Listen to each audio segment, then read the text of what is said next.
나는 모두 3살 터울인 네 형제 가운데 장남이었다. 우리는 뉴저지 해안에서 가까운 레드뱅크라는 마을의 유태교 회당에 다녔다.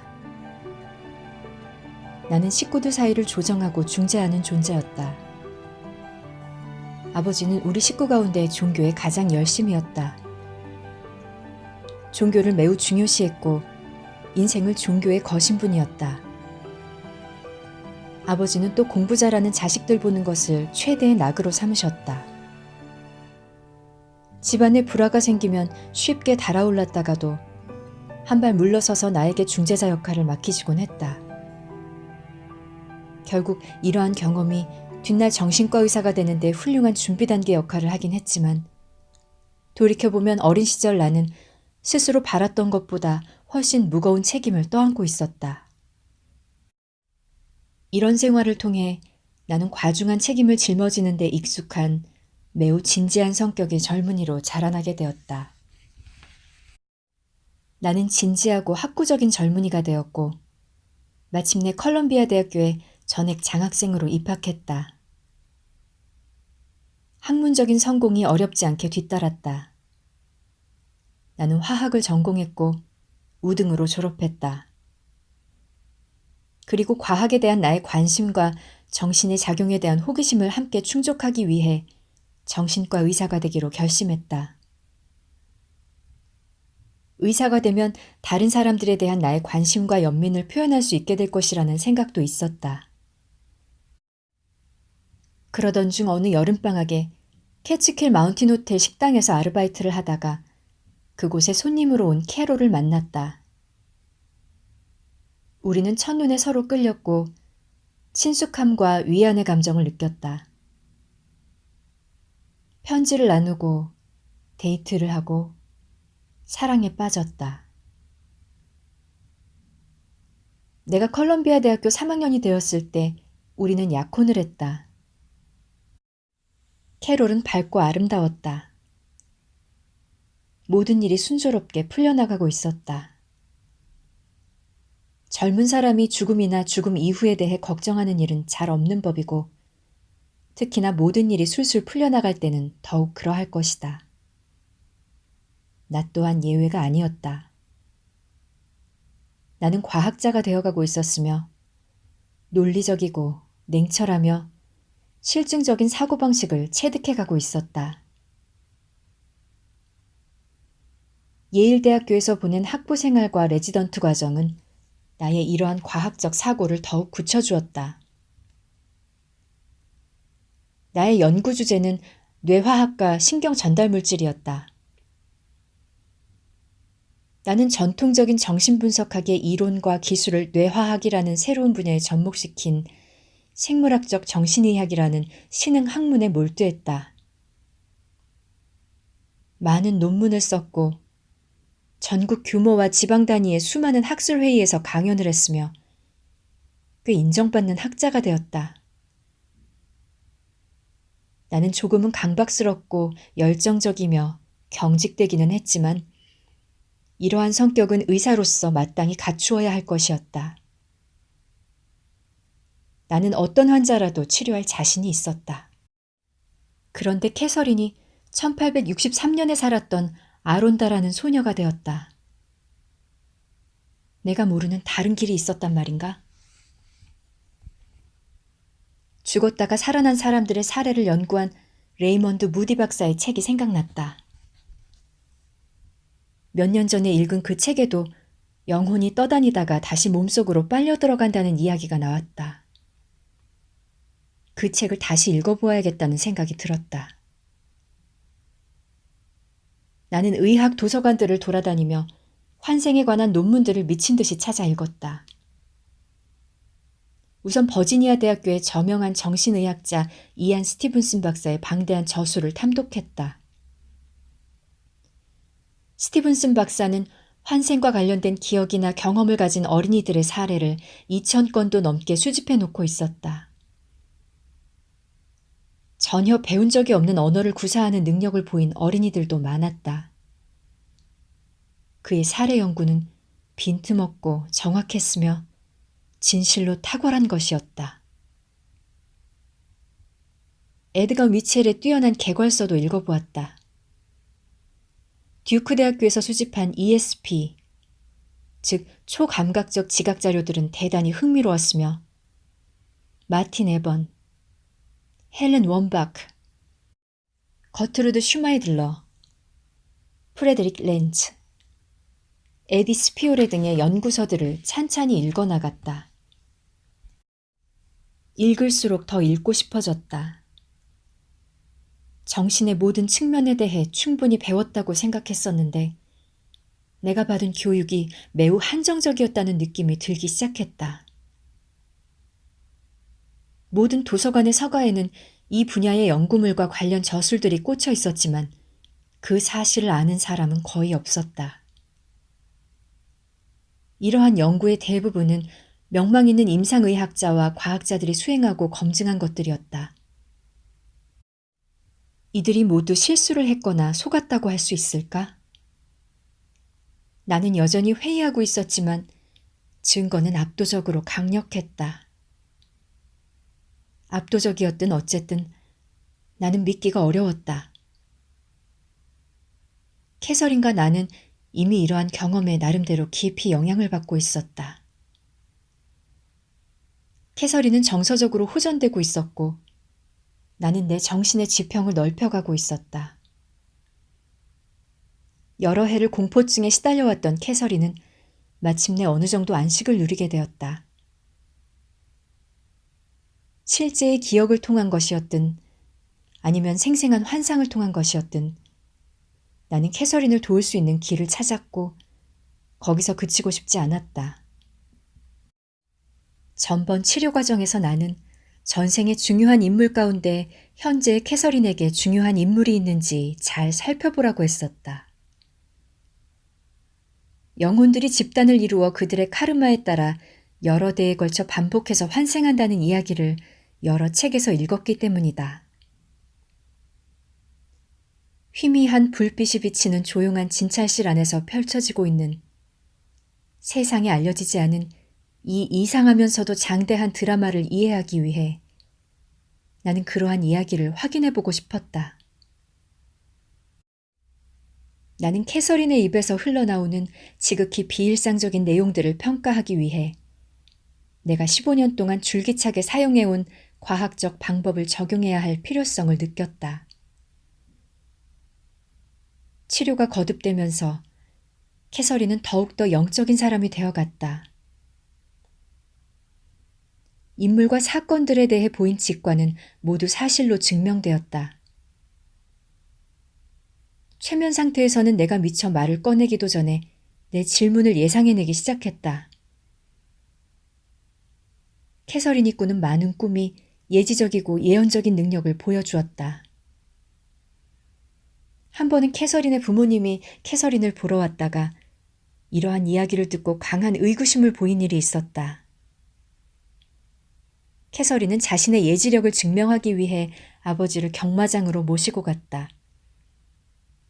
그리고 바로 아버지가 보는 앞에서 모든 경주의 우승말을 알아맞혔다. 아버지는 경악했다. 목적을 잃은 캐서린은 돌아오다가 처음으로 만난 거린에게 그날 딴 돈을 모두 주었다. 캐서린은 자신에게 생긴 영적 능력을 경제적인 보상을 위해 사용해서는 안 된다는 것을 직감적으로 느끼고 있었다. 그것은 캐서린에게 훨씬 더 높은 차원의 의미를 지니고 있었던 것이다. 캐서린은 나에게 새로운 경험에 스스로 놀라기도 했지만 자신이 이룩한 진전에 매우 흡족해하고 있으며 과거를 향한 여행을 계속하고 싶다고 했다. 나 또한 캐서린의 영적인 능력, 특히 경마장에서의 일에 충격을 받고 큰 흥미를 느꼈다. 반박할 수 없는 증거였기 때문이다. 캐서린은 모든 경주의 우승표를 갖고 있었다. 그것은 결코 우연의 일치가 아니었다. 지난 몇 주 동안 매우 이상한 일들이 일어났고 나는 내 관점을 유지하기 위해 무진 애를 썼다. 그럼에도 캐서린의 영적인 능력을 부인할 수가 없었다. 캐서린이 이러한 능력을 지녔다는 것이 사실이고 구체적인 증거들까지 뒷받침되고 있다면 캐서린이 말하는 전생의 사건들 또한 진실이 아닐까? 캐서린은 조금 전 막 태어나고 있었다던 생으로 들어가고 있었다. 이번 생에는 비교적 최근으로 보였는데 정확한 연도는 알아내지 못했다. 캐서린의 이름은 엘리자베스였다. 지금은 나이를 더 먹었고 오빠 하나하고 언니 둘이 있어요. 저녁 식탁이 보여요. 아빠가 앉아 있어요. 에드워드예요. 엄마 아빠가 또 싸워요. 감자하고 콩을 먹고 있는데 아빠가 음식이 식었다고 화를 내요. 엄마 아빠는 맨날 싸워요. 아빠는 맨날 술만 마셔요. 아빠가 엄마를 때려요. 아빠가 애들을 밀었어요. 아빠가 옛날하고는 달라요. 다른 사람이 됐어요. 아빠가 싫어요. 아빠가 없어졌으면 좋겠어요. 캐서린은 어린아이처럼 말하고 있었다. 내가 캐서린을 치료하는 과정에서 던진 질문들은 이전에 통상적인 정신치료 때 했던 것과는 전혀 성격이 달랐다. 캐서린이 겪고 있는 증상들을 설명해 줄 수 있는 충격적 사건이나 어두운 기억을 찾아내기 위해 나는 마치 안내자와 같은 역할을 하며 한두 시간에 걸쳐 한 생애를 쭉 훑어보았다. 통상적인 치료에서는 한 사건을 훨씬 더 구체적으로 파고 들어가게 되며 진행 속도도 현저히 느리다. 환자가 뱉은 모든 단어를 철저히 분석해서 그 뉘앙스와 숨은 의미를 파악하고 모든 표정, 모든 몸짓, 모든 어조들을 하나하나 음미하고 평가하고 모든 정서적 반응을 주의 깊게 분석하고 조각난 행동 양태들을 조심스럽게 짜 맞춘다. 그러나 캐서린의 경우에는 수십 년의 세월이 단 몇 분 사이에 흘러갔다. 캐서린의 치료 과정은 전속력으로 질주하는 경주차 안에 앉아 바깥의 군중 속에서 아는 얼굴을 찾기 위해 애쓰는 것과도 같았다. 나는 주의를 다시 캐서린에게 돌려 좀 더 뒤의 시간으로 가보라고 했다. 전 이제 결혼을 했어요. 우리 집에는 큰 방이 하나 있어요. 남편은 머리가 금발이에요. 남편은 현생에서는 모르는 사람이에요. 우린 아직 애가 없어요. 남편은 저한테 아주 잘해줘요. 우린 서로 사랑해요. 아주 행복해요. 이제는 부모와 함께 살면서 느꼈던 억압에서 탈출하는 데 성공한 듯 했다. 나는 지금 그곳이 어디인지 알 수 있겠느냐고 물었다. 캐서린이 머뭇거리며 대답했다. 브레닝턴? 낡은 책들이 보여요. 표지가 재미있게 생겼어요. 큰 책에는 끈이 달려 있어요. 성경이에요. 큰 장식 문자들이 적혀 있는데 고대 아일랜드어예요. 캐서린은 내가 알아듣지 못한 말을 몇 마디 중얼거렸는데 그것이 고대 아일랜드 언어였는지는 알 수 없었다. 우리는 바다에서 먼 무태 살아요. 무슨 지방인지... 브레닝턴? 돼지하고 양을 키우는 목장이 보여요. 우리 목장이에요. 캐서린은 시간을 건너뛰었다. 우린 아들 둘이 있어요. 아주 오래된 석조 건물이 보여요. 갑자기 캐서린이 머리에 통증을 느꼈고 왼쪽 관자놀이 부근을 감싸주면서 고통스러워했다. 캐서린은 자신이 돌계단에서 굴러 떨어졌고 결국 회복되었다고 했다. 캐서린은 늙어서 가족들이 지켜보는 가운데 침대에 누워 숨을 거두었다. 캐서린은 다시 죽은 뒤에 몸을 떠나 떠다니는 상태가 되었는데 이번에는 당황하거나 혼란스러워하지 않았다. 밝은 빛이 느껴져요. 굉장해요. 이 빛에서 에너지를 얻는 거예요. 캐서린은 생애와 생애의 중간에서 쉬고 있었다. 침묵 속에 몇 분이 흘러갔다. 갑자기 캐서린이 말하기 시작했다. 그러나 이전에 그 느린 속삭임이 아니었다. 캐서린은 크고 껄껄한 목소리로 주저함 없이 말하고 있었다. 우리의 임무는 알물 통해 신과 같이 되는 법을 배워가는 것입니다. 우리가 아는 것은 적습니다. 박사님은 저의 스승이 되기 위해 여기 계신 겁니다. 저는 배워야 할 것이 많습니다. 우리는 알물 통해 신에게 다가가고 그러고 나서야 쉴 수 있습니다. 그런 다음에 우리는 다른 이들을 가르치고 돕기 위해 다시 옵니다. 나는 할 말을 잃었다. 그것은 캐서린이 죽은 뒤 생애와 생애의 중간 상태에서 들려오는 가르침이었다. 이 내용의 출처는 도대체 어디란 말인가? 그것은 결단코 캐서린의 말이 아니었다. 캐서린은 결코 이런 식으로 이런 낱말들을 써가며 이런 수사법을 구사한 적이 없었다. 목소리도 이전과 완전히 달랐다. 그 순간 나는 비록 캐서린의 입에서 나온 말이지만 그것이 캐서린의 생각들이 아니었음을 알아차렸다. 뒤에 캐서린은 그 출처가 마스터라는 고도로 진화한 영혼이면서 지금은 육체에 머물지 않는 존재들이라고 말해주었다. 그들은 캐서린을 통해 나에게 말을 할 수 있었다. 캐서린은 전생으로 거슬러 올라갈 수 있을 뿐만 아니라 이제는 피 안에서 오는 지식을 전달할 수 있게까지 되었다.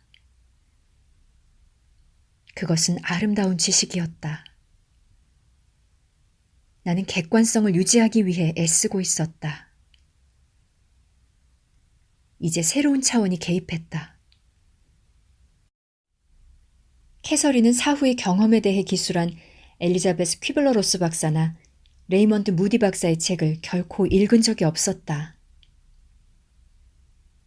캐서린은 티베트 사자의 서라는 책에 대해 들어본 적도 없었다.